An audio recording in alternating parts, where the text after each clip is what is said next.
Tarana a un long chemin à faire pour se remettre des événements terribles du 6 décembre. Ce jour-là, sa famille et elle sortent célébrer le jour de l'Achoura, une des fêtes les plus sacrées du chiisme.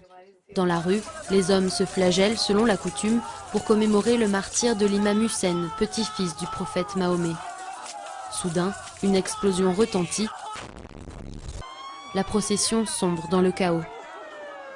Pour beaucoup, Tarana restera la fillette en verre de cette photo, hurlant de terreur, entourée de ses proches, morts ou blessés.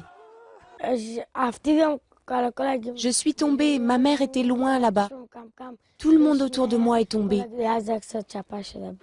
La collégienne a été légèrement touchée par des éclats à la jambe et a passé 3 jours à l'hôpital.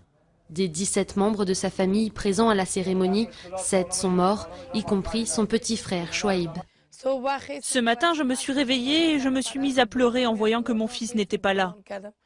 La famille élargie de Tarana vit dans un quartier pauvre de Kaboul. Partie se réfugier au Pakistan voisin pendant la guerre civile en 1992, elle revient pleine d'espoir à Kaboul en 2002 après la chute du régime taliban. Cet attentat, résultat de violences religieuses sans précédent, a profondément choqué la communauté chiite. Alors que les femmes pleurent les morts, les hommes, eux, rêvent de vengeance.